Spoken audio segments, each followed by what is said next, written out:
Hello friends, welcome to our channel. இன்றைக்கி நம்ம சேனலில் ஹோட்டல் ஸ்டைலாக நல்ல உதிரியான ஒரு கோபி ஃப்ரைட் ரைஸ் ரெசிபி தான் எப்படி செய்கிறதுன்னு பார்க்க போகிறோம். இந்த கோபி ஃப்ரைட் ரைஸ் ரொம்ப சிம்பிளாக சாப்பிட்றதுக்கும் ரொம்பவே டேஸ்ட்டாக இருக்கும். எப்படி செய்கிறதுன்னு பார்க்கலாம். கோபி ஃப்ரைட் ரைஸ் பண்ணுறதுக்கு காலிஃப்ளவரை நம்ம ஃபஸ்ட்டு மேரினேட் பண்ணிக்கலாம். அதுக்கு இந்த மாதிரி குட்டி குட்டி பீசஸாக கட் பண்ணி எடுத்துக்கோங்க. இந்த மாதிரி குட்டி பீசஸாக கட் பண்ணி சேர்க்குறப்ப நமக்கு ஒரு வாய் சாப்பிடும் பொழுதும் காலிஃப்ளவரோடு சாப்பிட்றப்ப ரொம்ப ஃப்ளேவர்ஃபுல்லாக இருக்கும்.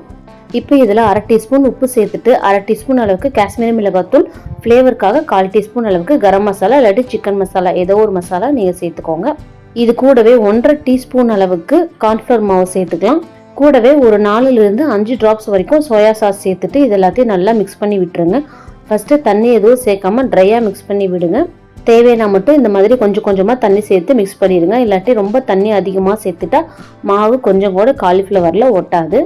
இப்போ பாருங்கள், மாவு எல்லாத்தையும் நான் இந்த மாதிரி கொஞ்சம் கொஞ்சமாக தண்ணி சேர்த்து மிக்ஸ் பண்ணிக்கலாம்.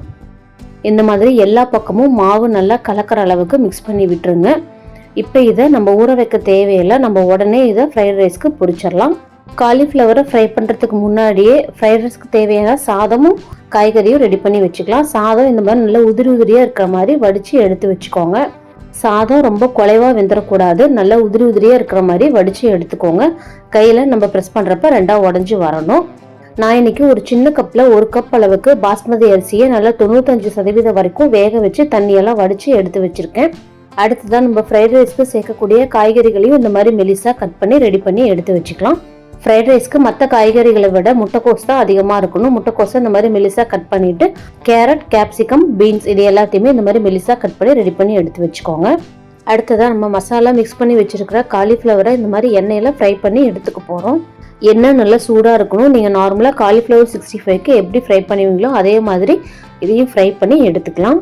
காலிஃப்ளவரை சேர்த்துட்டு எடுத்த உடனே மிக்ஸ் பண்ணிடாம 1 நிமிஷம் அளவுக்கு இதை நல்லா குக் பண்ணிவிட்டு அதுக்கப்புறமா மிக்ஸ் பண்ணி விடுங்க.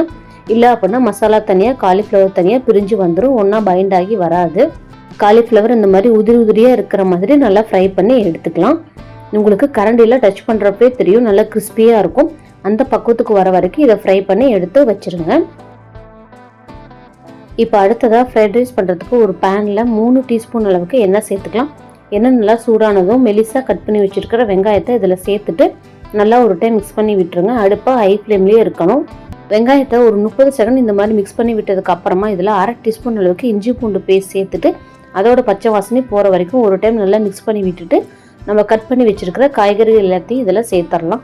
எல்லா காய்கறிகளையும் இந்த மாதிரி 1 by 1 சேர்த்துட்டு அடுப்பை ஹை ஃப்ளேம்லேயே வச்சு நல்லா இந்த மாதிரி வதக்கி விடுங்க. காய்கறிகள் நம்ம சேர்த்த உடனே நல்லா சுருண்ட வதங்கி வரணும். காய்கறிகள் அந்த எண்ணெயிலேயே நல்லா சுருண்டு வந்துடும். அந்த அளவுக்கு இதை நல்லா வதக்கிட்டு நம்ம வேக வச்சு எடுத்து வச்சுருக்கோம் இல்லைங்களா சாதம், அதை இதில் சேர்த்துக்கலாம். சாதம் சேர்த்துட்டு அடுப்பை லோ ஃப்ளேமில் வச்சுருங்க. லோ ஃப்ளேமில் வச்சுட்டு மற்ற பொருள் எல்லாமே நம்ம இதில் சேர்த்துக்கலாம். இப்போ இதில் 1/2 டீஸ்பூன் அளவுக்கு உப்பு சேர்த்துட்டு காரத்துக்காக 1/4 டீஸ்பூன் அளவுக்கு மிளகாத்தூள், அப்புறமா 1/4 டீஸ்பூன் அளவுக்கு தனி மிளகாத்தூள் சேர்த்துக்கோங்க. உங்களுக்கு தனி மிளகாத்தூள் வேணாம் அப்படின்னா நீங்கள் முழுக்க மிளகாத்தூளை கூட சேர்த்துக்கலாம். இப்போ இதில் ஒரு 2 டீஸ்பூன் அளவுக்கு டார்க் சோயா சாஸ் சேர்த்துக்கலாம். சேர்த்துட்டு நம்ம ஃப்ரை பண்ணி எடுத்து வச்சுருக்க காலிஃப்ளவரை இது கூடவே சேர்த்துருங்க. இப்போ இது எல்லாத்தையும் நல்லா மிக்ஸ் பண்ணி விட்டுறலாம். ஃப்ரைட் ரைஸ்க்கு கண்டிப்பாக சோயா சாஸ் சேர்க்கணும், அப்போ தான் அதோட டேஸ்ட்டும் ஃப்ளேவரும் நமக்கு கிடைக்கும். அடுப்பை ஹை ஃப்ளேம்லேயே வச்சுட்டு இந்த மாதிரி மசாலா எல்லாமே நல்லா ரைஸோட மிக்ஸ் ஆகிற அளவுக்கு மிக்ஸ் பண்ணி விட்டுருங்க. ஹோட்டலில் செய்கிற ஃப்ரைட் ரைஸ் எல்லாத்துலேயுமே கண்டிப்பாக அஜினோமோட்டோ சேர்ப்பாங்க. உங்களுக்கு வேணும் அப்படின்னா இதில் 1/4 டீஸ்பூன் கம்மியாக நீங்கள் இதில் சேர்த்துக்கலாம். நான் இன்றைக்கி அஜினோமோட்டோ சேர்க்கலை. பாருங்கள், நம்மளோட ஃப்ரைட் ரைஸ் நல்லா உதிரியாக சூப்பராக வந்திருக்கு. அவ்வளோதான். இப்போ இதில் கடைசியாக இறக்கிறதுக்கு முன்னாடி ஒரு கை நிறைய கொத்தமல்லி தலையை தூவி நாம் இதை இறக்கிடலாம். ஹோட்டலில் செய்கிற மாதிரியே அப்படியே அதே டெக்ஸ்சரில் அதே கலரில் ரொம்பவே பர்ஃபெக்டாக வந்திருக்கு. இந்த ஃப்ரைட் ரைஸ் சாப்பிட்றதுக்கும் அவ்வளோ சூப்பராக இருக்கும். இந்த மாதிரி ஒரு டைம் நீங்கள் செஞ்சு சாப்பிட்டீங்க அப்படின்னா ஹோட்டல் பக்கம் இனி போகவே மாட்டீங்க. இந்த ரெசிபியை கண்டிப்பாக உங்கள் வீட்லேயே ட்ரை பண்ணி பாருங்கள். நம்ம சேனல்லே நிறைய சைனீஸ் ரெசிபிஸ் போட்டிருக்கோம், அதோட லிங்க்கும் டிஸ்கிரிப்ஷனில் தானே, கண்டிப்பாக செக் பண்ணி பாருங்கள். நம்ம சேனல் உங்களுக்கு பிடிச்சிருந்தா லைக் பண்ணுங்கள், ஷேர் பண்ணுங்கள், மறக்காமல் சப்ஸ்கிரைப் பண்ணுங்கள். தேங்க்யூ.